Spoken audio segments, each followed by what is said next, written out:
Ladies and gentlemen, dear friends, good morning. It is my great pleasure to be invited by the organizer and the organizing committee so that I can stand again at the podium of this food and beverage industry innovation forum. And I'm going to share with you some of the information. This is the last day of the forum, and there are still so many friends down here to listen to the speakers, which I believe is very precious, and I'm very grateful. Original plan is that I speak on the first day. However, later my speech is switched to today due to the overall schedule. And what I'm going to share is about the overall information of industry. But this morning, the topic is mainly about innovation and R&D. And I listened to the first speaker and the questions raised by the audience. And it seems to me that innovation R&D is something that people are very concerned about, and I'm here to learn from all of you. Innovation R&D is a trend, is a future trend, but it's also the difficult part, the challenge that we face.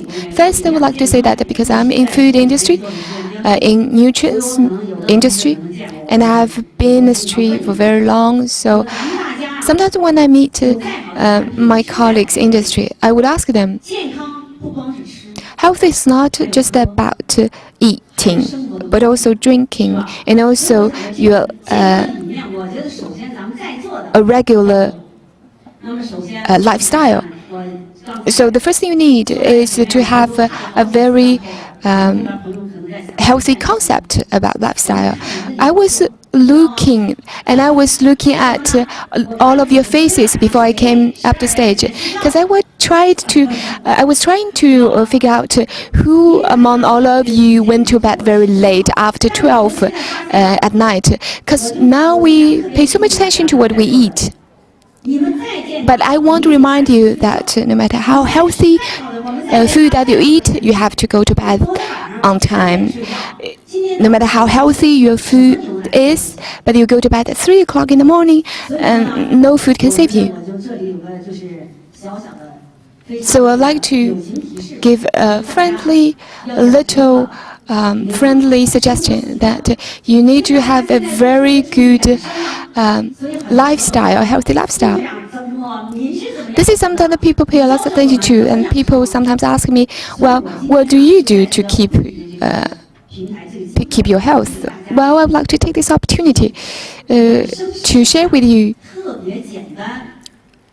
what a healthy life is. Well, it's very simple. If you want to be healthy, stay young, and age slow, you have to have very healthy lifestyle, which probably is not related to the topic in the morning. However, this is highly related to the health of everyone. That's the first suggestion I want to give to you. Well, according to the moderator, my topic was safer and more nutritious, the next trend of the food industry. And I want to have a subtitle that is nutritious and healthy products will become the mainstream products in the future. There's no doubt about it. 2016 is the first year of China's 13th five-year plan, and this is a challenging year for many industries. The 13th five-year plan was already formulated, and the food industry is one of the priorities in the 13th five-year plan. Consumers are becoming more and more sophisticated, so in terms of channels, categories, food industry will be more customized and personalized, and people will be more conscious about nutrition.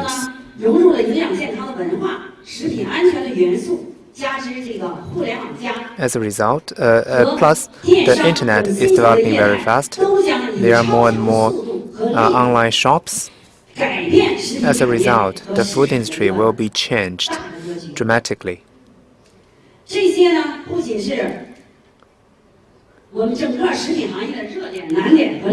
These are not only challenges and opportunities for the food industry, they are also the inevitable trend for the food and beverage industry. First of all, I want to talk about the status quo of the food industry in China. According to the Statistics Bureau in China, in 2015, sizable food companies increased their revenue by 14.9%. In terms of profit, it grew by 6.94%. The number of sizable food companies was more than 30,000, an increase of 5.45%.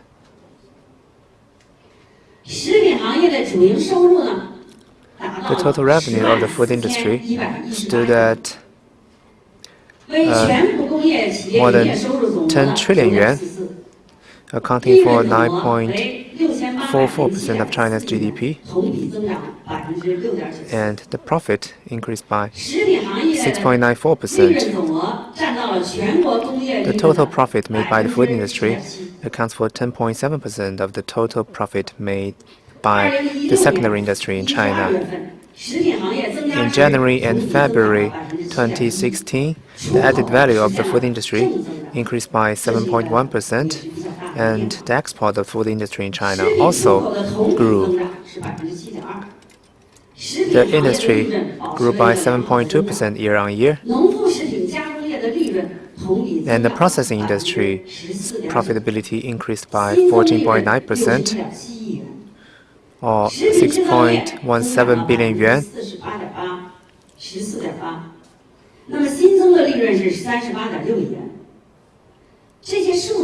All these numbers are very boring, but these figures are evidence that China's economy is slowing down.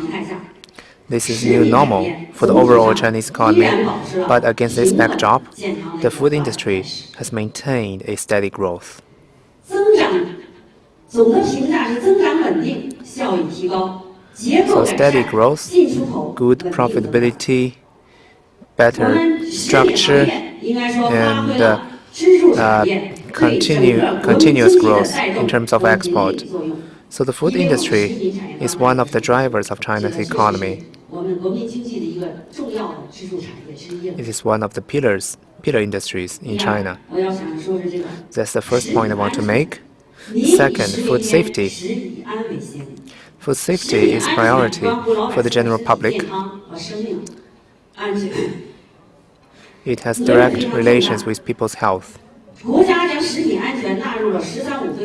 China has already put food safety as one of the top priorities in the 13th five-year plan, and the strategy for food safety was already drafted. President Xi Jinping once mentioned, food safety is one of the biggest issues regarding the general public. The government must pay great attention to it.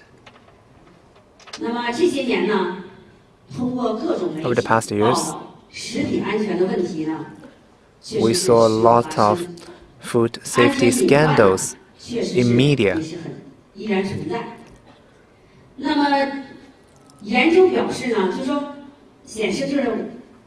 According to our studies, food safety issues in China are not as serious as media reports. But we do have some challenges. First, pathogen Second, the abuse of pesticides. And third, heavy metal pollution.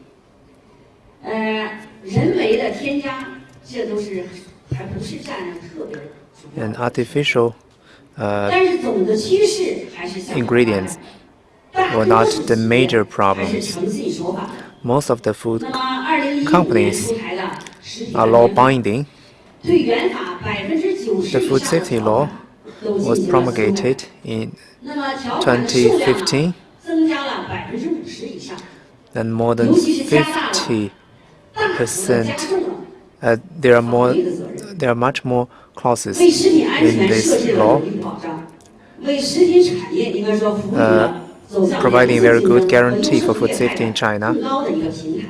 As a result, the industry is able to develop on a much solid foundation. We believe with the support of the government, food safety in China will become better and better. Third, I want to talk about the trend of the nutrition industry and food industry. The major trend is rapid growth and high potential. Chinese people are becoming richer and richer. As a result, the demand for health products is on the rise. Health products, recreational products and services will become a leading industry in the 21st century. According to experience from developed nations, if per capita GDP reaches $1,500 to $3,000 US, nutritious industry will start to boom, and China is right at this point. Although we have a late start, China has been developing very fast. In this process, the Chinese consumers are upgrading their way of consumption, and there will be new ways of consumption. The whole industry will focus more on health, on technology, on nutrition. By doing that, the food industry will become one of the drivers of China's economy. On the other hand, the industry should also apply for more patents. This is one of the top priorities in the 13th Five-Year Plan. China's economy is now into a new normal. As a result, we need to tap into domestic demand. Currently, Chinese consumers start to focus more on nutrition and health, and the companies start to focus on safety and the real demand of consumers. And the companies must be innovative and must explore new segments and develop new categories and upgrade their technology and processing procedures. The government will take the lead in encouraging people to consume more nutritious products.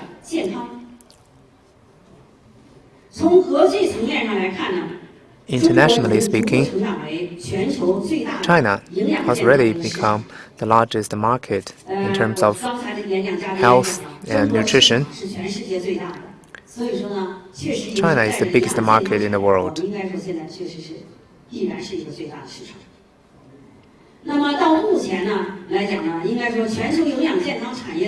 Currently, most of the ingredients of the health industry come from China. China is one of the major suppliers of this industry. So China has a huge potential in terms of upgrading its manufacturing and processing capacity. So China will shift from a supplier of the ingredients to a manufacturer.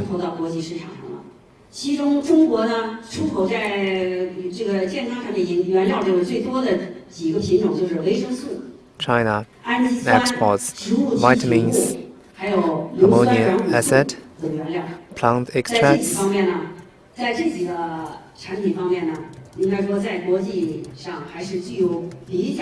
and conjunctive sulfate. On these categories, China is a leader in terms of export. Now let's talk about domestic market.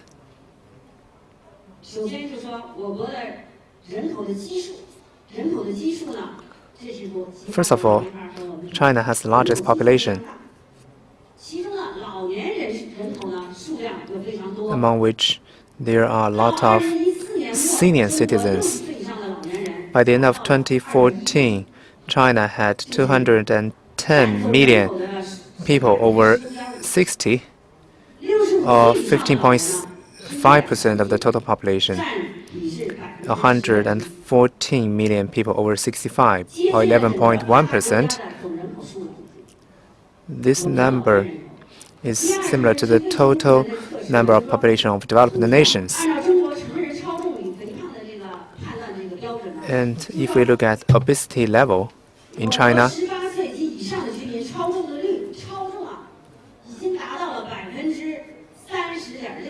30.6% of the Chinese people over 18 are obese. They are overweight, and obesity rate is 12%.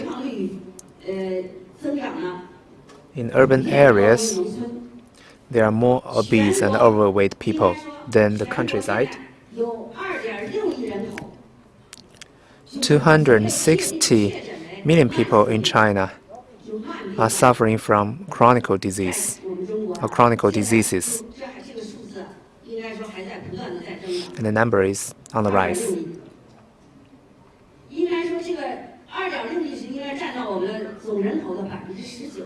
19% of Chinese population are suffering from chronic diseases.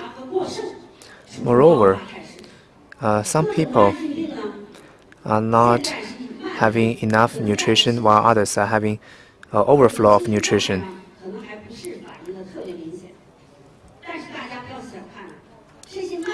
Chronic diseases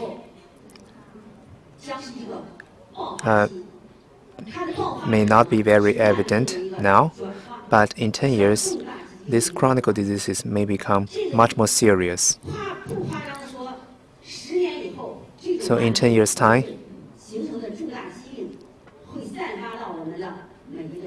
millions of households in China will be suffering from chronic diseases. So we are facing two challenges. On one hand, some people are not having enough nutrition, while others are having too much nutrition. But on the other hand, there's a great opportunity for the nutritious industry. There's another trend. People are getting rich. And if a product is really good, and people would rush to buy this kind of products, and companies would rush to produce this kind of product. So we should not exaggerate the function on the benefits of a certain product, because this product is not good for all. Maybe for some people, high protein content is good, but for others, high protein content is not good. So we need to provide personalized and customized products and services to different people.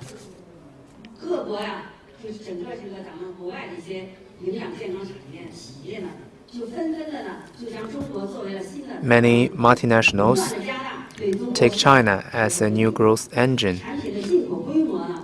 They have developed their business in China with the rapid growth. Many of the speakers from abroad really understand the Chinese market even better than researchers and R&D people from China.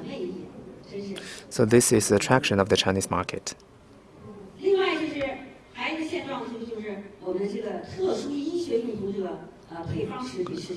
there's another trend.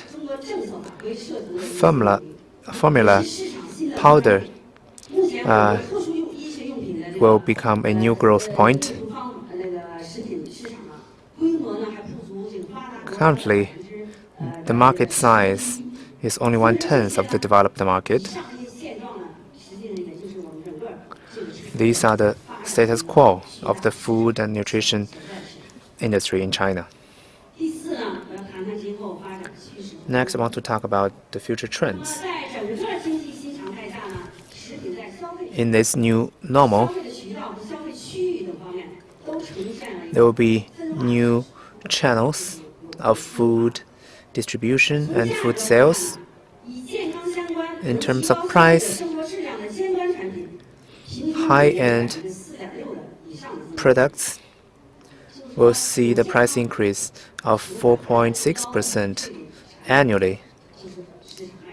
That is to say, products with high nutrition level grow better.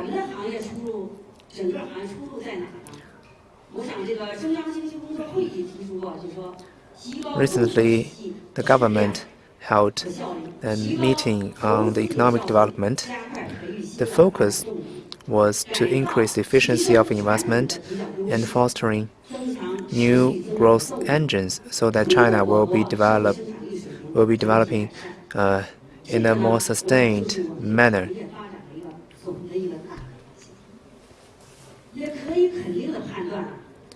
We can predict that reform on the supply side will change the structure of the food industry. The reform on the supply side has set the major direction.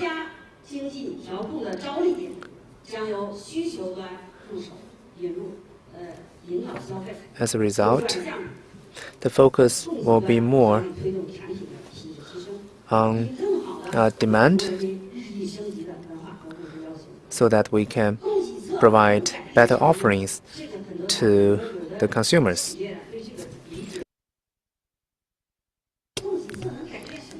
So, what does that mean for the food industry?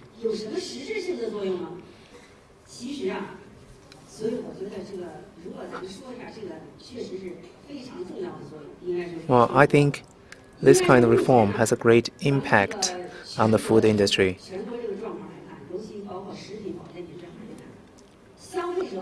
If we look at the food and nutrition industry in China, the demand is really huge.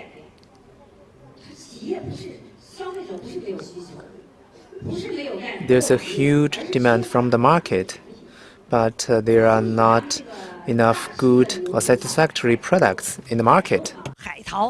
Take the example of a huge amount of goods that Chinese bought when they go out of China for travel. Chinese go to Korea and to Japan, buy all kinds of stuff. We used to buy a lot of so-called durable goods, but now we are buying things like food from those countries because we think that those countries produce better food. For example, snack food. It was unimaginable several years ago that we would go to other countries to buy snack foods. And so kids love those snack food, or old people, seniors, like those foods. And they have very good food, good quality, good taste, and very good packaging, very simple packaging.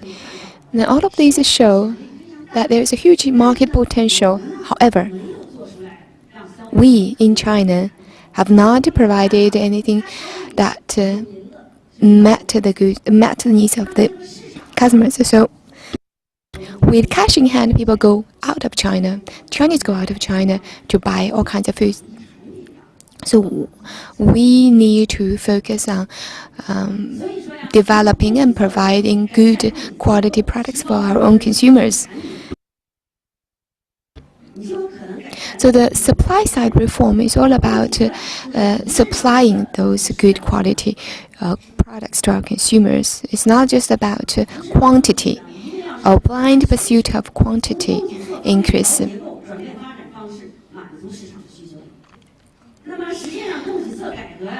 In this supply side reform, we can understand it this way. This is very simple. The government is saying that you should provide things that people need. Don't just produce whatever you want to produce. It was okay 10 or 20 years ago, but not anymore today. So the supply side reform from the government, the policy from the government, according to my interpretation, is that you should do whatever people want, or produce whatever people want, whether it's about the food or industrial or agricultural products, and those products should be high quality and affordable, with a good value for money. In general, food industry has enjoyed a steady and stable growth with very good momentum. However, compared to a lot of developed countries, there's still a big gap. Together, the population and the disease problem that I said about China, we are still lagging far behind. That means that the consumers have a higher demand, and that means that there is a huge potential for growth in this market. The government is paying more attention to this industry. During the 12th FBIF plan, for the first time, health products and food are put in the national plan. And the recommendations from the government for this food industry was issued in 2013. All of those policies show that we are now welcoming the springtime for the industry. That's all for my presentation. Thank you.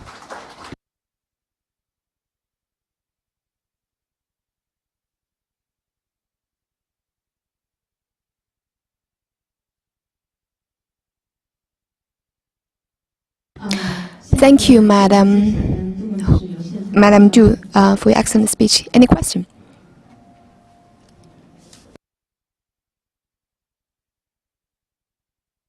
Thank you very much, Madam Zhu, for your excellent presentation, which provides a lot of information, especially statistic information. According to your presentation, China is the biggest raw material market, the biggest consumption market, but there is one link missing. So we export raw materials outside of China, and now we're buying finished products from that side of China. In terms of profitability, we are not enjoying any of the profit. So do you have any specific recommendations that you can give to our Chinese business companies? Well, you are absolutely right. Indeed, we're not gaining from this process. As we all know, there are certain standards for export, so we give the best of our raw materials to other countries at a relatively, I would say, low price. And then those finished products, after being processed, are sold back to China at relatively high price, and there's a huge room for profitability. And this is something both the central government and the Chinese business have realized, but it's not something we can resolve soon. However, we are now seeing and realizing this issue. A lot of foreign business also see that. A lot of foreign business are now take Chinese market as one of the growth point in the future. So they are highly involved in the Chinese market now. For us, I think the first step that we need to take is to work together with those advanced businesses from outside of China, learn about their technology, advanced technologies. My feeling is that what we lack here in China is called competitiveness. For example, strong brand. I do think that lots of products produced in China are good. However, take calcium pills or tablets as an example. We do produce really good calcium tablets. However, the consumers just don't believe it. In terms of absorption rate, some of the Chinese calcium tablets are better than the foreign ones. So this is just one example, and I think it will still take time to change. However, the government and the industry are aware of it already. And for me, speaking from this industry association, I would recommend those major business, strong business, to take the lead in learning from the foreign business, the advanced R&D technology, R&D and technology, to catch up, to solve this problem that you said. Well, I think the key is not that we're gaining. The key is that we should help to develop this whole industry. Thank you for your very good recommendation. Major business indeed can play a key role. But what about the government? You are an industry association. So legally, is there anything we can do to help those businesses? Everybody is buying everything from outside, food from outside of China, and I'm doing the same thing. But I'm thinking, what can we do to stop this kind of thing?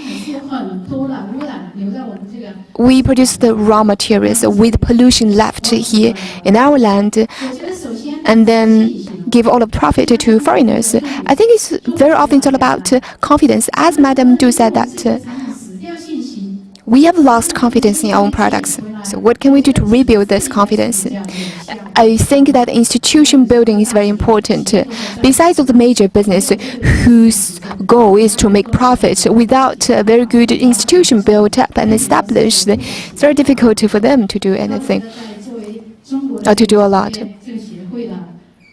So as the head of the Food and Beverage Industry Association, and a sound policy environment and institutional environment will be very helpful for us as business to rebuild confidence in Chinese consumers. Yes, I agree. Thank you.